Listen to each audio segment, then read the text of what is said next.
Hello, this slide doesn't count. It's just a title slide. Let's go forward. Thank you. So this is a perfect introduction to my problem. Students are coming to me, to the ninth grade, to the high school, hating to read. They absolutely hate it, whether it's because the middle school was too rigorous, or I don't know, they hate it. And this is what we give them to read. We give them classics written in a format that's difficult for them to understand. They're not very relatable, and we expect them to read them, understand them, and be able to test over them. Many of our students are also economically disadvantaged. They're tired. They don't go home to rest. They go home and go to work. Their parents didn't read to them as children. They don't have the basis of knowledge. And then they come to us and they need to be engaged. When I showed this picture, to a student of mine, she said it makes her smile. And it makes me smile too. It's what I'm hoping for. I'm wanting this happy image of someone choosing to read because they want to, because it makes them happy. And that's really what we're going for. The first step was recognizing that a classic book, because it's older, isn't necessarily better than a more contemporary novel, which our students can relate to. Quite the opposite. When it comes to reluctant readers, finding a novel which contains the same themes is more likely to reach the students than one that is a classic which they won't actually read. There are many such books that I can recommend as a media specialist which contain great themes in a relatable format. What I have pictured here are this year's Peach Bowl Award winners. They're chosen specifically to relate to teenagers, and that's what we used as leisure reading in this project.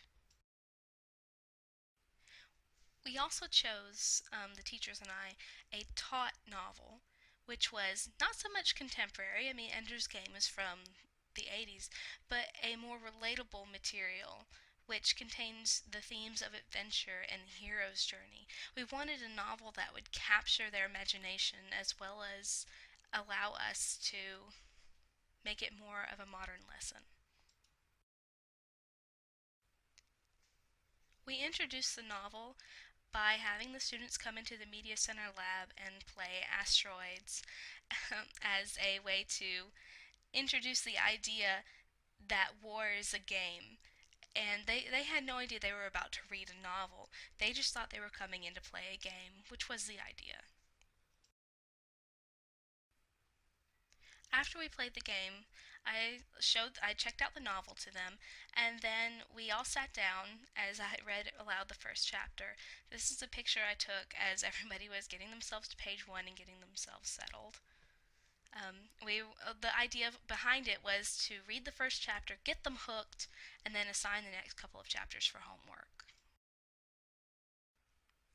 Their teacher and I told them there would be no pen to paper in this assignment, and we were being truthful. There were, however, tests. We created these tests on the chapters to do a perception check. There were also some essay questions. It was all typing. It was all on the computer, which they were able to do on their phones and at home, so they didn't have to do it at school. These were ninth graders that we did this project with. As you can see here, I have listed the checkouts for the ninth grade class for this semester, and it is almost double any other class. Also, if we look at the top title statistics, most of them are the class sets. You would expect the class sets, which the entire class has to read, would be in the top ones here. Ender's Game, which we did not actually check out to the students, they read them in the library and then they used the teacher's nooks to read them, has broken the top 10, which means the students were recommending it to their friends to read. It's awesome. This image I found, I think, perfectly illustrates what I'm going for. There is the fun, there is the teenage aspect, but at the same time, there is the idea of success and getting an A plus, but still being super cool about it.